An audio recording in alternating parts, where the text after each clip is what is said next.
Welcome to my studio. I'm Wendy O'Brien. Thanks for dropping by. Today, I'm taking on the challenge of creating a realistic art piece using only 3 colored pencils and a blending stump. When working with limited supplies, you sometimes have to think outside the box and come up with creative ways to make the most of your supplies.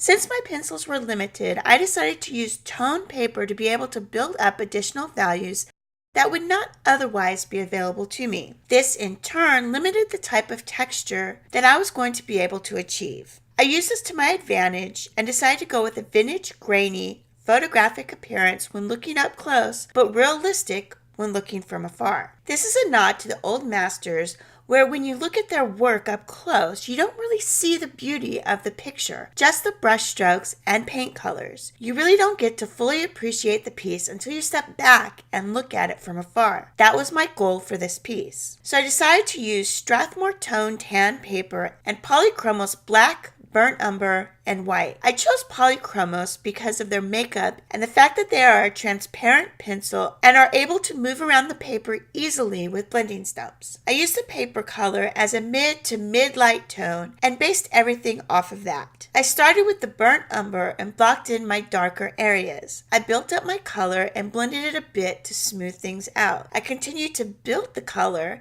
adding in black to the darkest areas and going over that with the burnt umber. This tones the black and gives it a dark brown appearance, darker than most any dark brown that you have in a pencil. I faded the burnt umber into the toned paper and allowed the paper to show through much of the shading and highlights to get nice transitions between all the tones and values. I only added white for the brightest areas, fading it out into the toned paper, again allowing the paper to show through the transition. By working back and forth in this manner with these colors, I was able to achieve a vintage style sepia appearance of a photograph. When viewing from the distance, it ends up looking realistic. But as you move closer, you start to see the vintage photographic style coming through. By using the texture and color of the paper to my advantage with the limited color palette and only a blending stump, I was able to achieve this look and consider this challenge to be a success. If you'd like to learn more about this process and follow along with the real-time video and voiceover, be sure to visit my Patreon,